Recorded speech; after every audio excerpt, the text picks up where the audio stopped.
Hello guys, welcome back to the channel and welcome back to elite wrestling. तो guys आज इस video के अंदर हम करने वाले हैं कल होने वाले AEW कंपनी के डायनामाइट शो का प्रीव्यू। और गाइज आज इस वीडियो के अंदर हम जानने वाले हैं कि कल के डायनामाइट शो के लिए AEW कंपनी ने कौन कौन सी चीजें पहले से एडवर्टाइज की है और हमें कल के डायनामाइट शो के ऊपर कौन कौन सी चीजें देखने को मिल सकती है। इसीलिए गाइज ये सब बातें जानने के लिए ये वीडियो एकदम आखिर तक देखना और ऐसे ही AEW कंपनी से रिलेटेड हर एक न्यूज, रूमर और अपडेट और AEW कंपनी के हर एक शो का रिव्यू पाने के लिए हमारे चैनल को सब्सक्राइब करना मत भूलना। पर गाइज अब ज्यादा देर न लगाते हुए चलिए ये वीडियो शुरू करते हैं और बात करते हैं इस हफ्ते के डायनामाइट शो की और जानते हैं कि इस हफ्ते के डायनामाइट शो के लिए AEW कंपनी ने कौन कौन सी चीजें पहले से एडवर्टाइज की है और हमें इस वीक के डायनामाइट शो के ऊपर कौन कौन सी चीजें देखने को मिल सकती है। तो गाइज सबसे पहली चीज जो कि AEW कंपनी ने इस वीक के डायनामाइट शो के लिए ऑफिशियली एडवर्टाइज की है वो ये है कि हमें इस वीक के डायनामाइट शो के ऊपर ऑरेंज कैसिडी के ऑल अटलांटिक चैंपियनशिप के लिए एक ट्रिपल थ्रेट मैच देखने को मिलने वाला है, जहां पर ऑरेंज कैसिडी अपनी ऑल अटलांटिक चैंपियनशिप लुचासोरस और रे फिनिक्स के खिलाफ डिफेंड करने वाले हैं।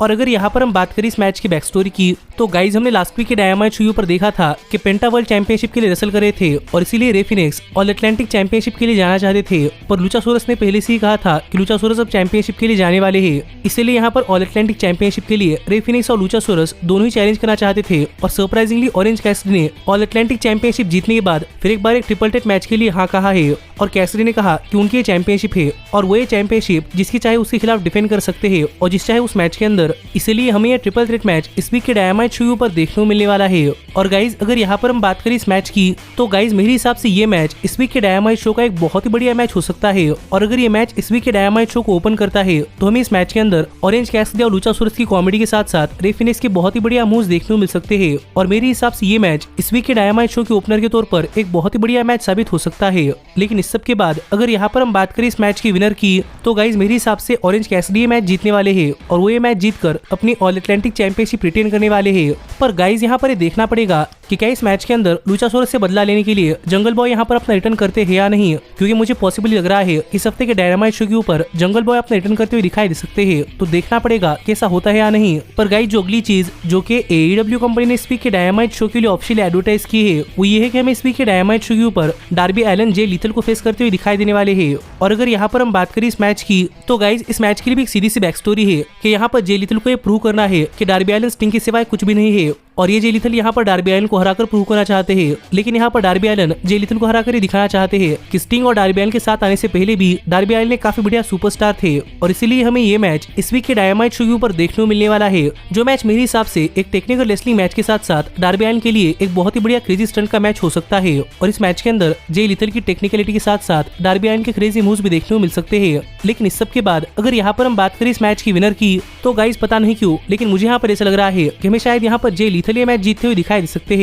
और अगर जे लीथल ये मैच जीतते हैं तो मेरे हिसाब से ये मैच जीतने के बाद जे लीथल डार्बी एलन के ऊपर अटैक करेंगे और क्या पता हमें यहाँ पर स्टिंग का रिटर्न देखने को मिले, क्योंकि काफी दिनों से स्टिंग AEW कंपनी के शोज के ऊपर नहीं आ रहे। इसीलिए फिर एक बार मुझे ऐसा लग रहा है कि प्रोबेबली इस वीक के डायनामाइट शो के ऊपर हमें स्टिंग भी अपना रिटर्न करते हुए दिखाई दे सकते हैं। और अगर ऐसा होता है तो देखना पड़ेगा कि डार्बी एलन की मदद करने के लिए डार्बी एलन और स्टिंग के बीच में कुछ झगड़ा होता है या नहीं। लेकिन गाइज इसके बाद जो अगली चीज जो कि AEW कंपनी ने इस वीक के डायनामाइट शो के लिए ऑफिशियल एडवर्टाइज की है वो ये है कि हमें इस वीक के डायनामाइट शो के ऊपर बिली गन की बर्थडे सेलिब्रेशन देखने को मिलने वाली है। और गाइज यहाँ पर देखना पड़ेगा कि लास्ट वीक के रैम्पेज शो के ऊपर जहाँ पर सुअर सिटलैंड ने बिली गन को किडनैप किया था तो उस जंगल से बिली गन किस तरीके से छूटे हैं और अगर बिली गन उस जंगल से छूटे हैं तो इस हफ्ते के डायनामाइट शो के ऊपर बिली गन किस तरीके से अपना बर्थडे सेलिब्रेट करते हैं। और ये भी देखना पड़ेगा कि सुअर सिटलैंड ने बिली गन के हाथ के साथ क्या किया था। इसीलिए गाइज ये सेगमेंट देखने के लिए मजा आने वाला है, क्योंकि इस सेगमेंट के अंदर हमें काफी सारे सवालों के जवाब मिल सकते हैं। पर गाइज अगली चीज जो कि AEW कंपनी ने इस वीक के डायनामाइट शो के लिए ऑफिशियली एडवर्टाइज की है वो ये है कि हमें इस वीक के डायनामाइट शो के ऊपर जेड कारगिल मरीना शेफर्ड को फेस करते हुए दिखाई देने वाली है।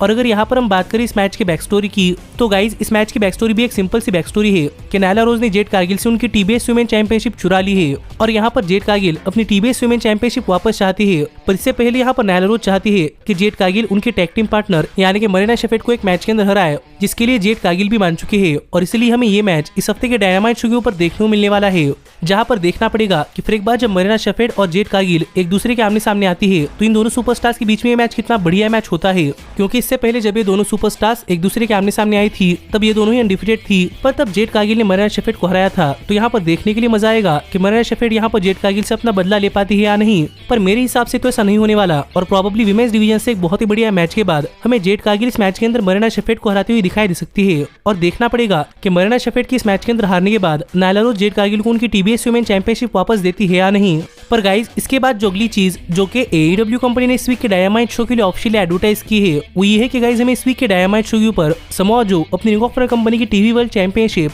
चैलेंजर ब्रायन केज के खिलाफ डिफेंड करते हुए दिखाई देने वाले हैं। और गाइज ये मैच AEW कंपनी ने एकदम रैंडम से बुक कर दिया है, जहां पर हम काफी दिनों से देख रहे थे कि समोआ जो और ब्रायन केज एक दूसरे के ऊपर काफी तगड़ा अटैक कर रहे थे। लेकिन गाइज मैंने नहीं सोचा था कि हम इतनी जल्दी इन दोनों बहुत ही बड़े सुपरस्टार्स के बीच में एक मैच इस हफ्ते के डायनामाइट शो के लिए कंफर्म होता हुआ दिखाई दे सकता है, क्योंकि मुझे लग रहा था कि ये match probably Ring of Honor company के पेपर के ऊपर हो सकता है। पर सरप्राइजिंगली ये मैच इस हफ्ते के डायनामाइट शो के ऊपर हो रहा है, इसीलिए देखना पड़ेगा कि जब दोनों मॉन्स्टर सुपरस्टार इस हफ्ते के डायनामाइट शो के ऊपर एक दूसरे के आमने सामने आते हैं तो ये मैच कितना हार्ड हिटिंग और कितना एक्सट्रीम मोमेंट्स का मैच होता है। लेकिन गाइज इस सब के बाद अगर यहाँ पर हम बात करें इस मैच की विनर की तो गाइज मेरे हिसाब से समोआ जो ये मैच जीतने वाले हैं और समोआ जो स्टिल रहने वाले हैं रिंग ऑफ ऑनर कंपनी के टीवी वर्ल्ड चैंपियन। लेकिन देखना पड़ेगा कि ब्रायन केज समोआ जो के सामने किस तरीके से हारते हैं, क्योंकि ब्रायन केज यहाँ पर क्लीन हारते हैं तो ब्रायन केज वीक दिखाई देंगे और AEW कंपनी नहीं चाहेगी, इसलिए देखना पड़ेगा कि ब्रायन केज ये मैच किस तरीके से हारते हैं। लेकिन गाइज इसके बाद जो अगली चीज जो कि AEW कंपनी ने इस हफ्ते के डायनामाइट शो के लिए ऑफिशियली एडवर्टाइज की है वो ये है कि गाइज हमें इस हफ्ते के डायनामाइट शो के ऊपर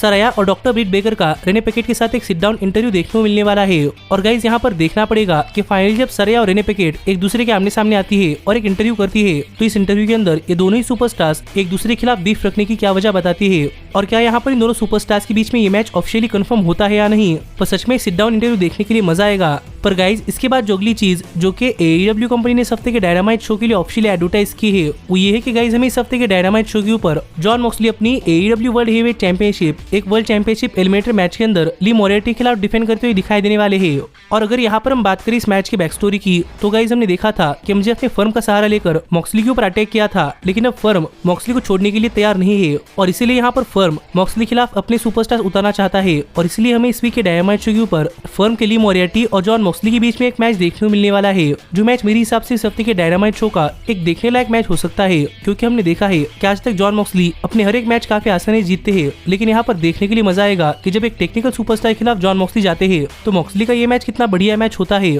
लेकिन गाइज इस सब के बाद अगर यहाँ पर हम बात करें इस मैच की विनर की तो मेरे हिसाब से जॉन मॉक्सली ये मैच जीतने वाले हैं। और देखना पड़ेगा कि मैच खत्म होने के बाद यहाँ पर फर्म या फिर MJF आते हैं या नहीं। लेकिन गाइज इसके बाद जो अगली और आखिरी चीज जो कि AEW कंपनी ने इस हफ्ते के डायनामाइट शो के लिए ऑफिशियली एडवर्टाइज की है वो ये है कि गाइज हमें इस हफ्ते के डायनामाइट शो के ऊपर क्रिस जेरिको अपनी रिंग ऑफ ऑनर कंपनी की वर्ल्ड हेवीवेट चैंपियनशिप एक मिस्ट्री अपोनेंट खिलाफ डिफेंड करते हुए दिखाई देने वाले हैं। और गाइज यहाँ पर AEW कंपनी ने रिवील नहीं किया कि जेरिको का मिस्ट्री अपोनेंट कौन है, लेकिन गाइज हम यहाँ पर अंदाजा लगा सकते हैं कि जेरिको का मिस्ट्री अपोनेंट कोई और नहीं बल्कि AEW कंपनी अंदर रिटर्निंग सुपरस्टार यानी कि एडम कोल हो सकते हैं, क्योंकि जेरिको ने यहाँ पर कहा था कि जेरिको अपनी world championship Ring of Honor company किसी भी फॉर्मर वर्ल्ड चैंपियन के खिलाफ डिफेंड करना चाहते हैं। और गाइस प्रोबेबली मेरे हिसाब से सुपरस्टार कोई और नहीं बल्कि एडम कोल हो सकते हैं और हम इस तरीके से एडम कोल इस हफ्ते के डायनामाइट शो के ऊपर अपना रिटर्न करते हुए दिखाई दे सकते हैं। और यहाँ पर देखना पड़ेगा कि जब एडम कोल और क्रिस जेरिको पहली बार एक दूसरे के आमने सामने आते हैं तो यहाँ पर एडम कोल और क्रिस जेरिको इनके बीच में मैच कितना बढ़िया मैच होता है और जेरिको जैसे बड़े सुपरस्टार के खिलाफ मैच देते हुए एडम कोल की परफॉर्मेंस कैसी होती है।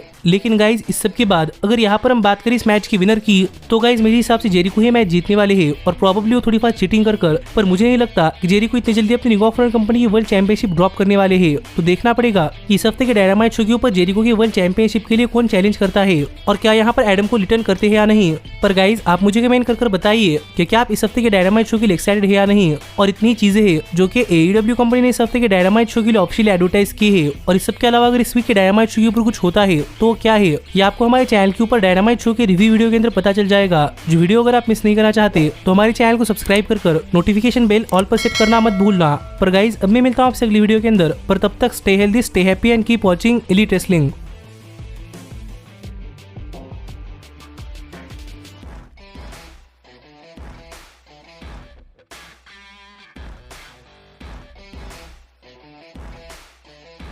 Hey, did you like that video? Click the screen for more. And where do you think you're going? Check out our official merchandise page and to support the entire cast. And thanks so much for being the elite. The elite, the elite. What, Nick, you're not going to sing it all with me this time?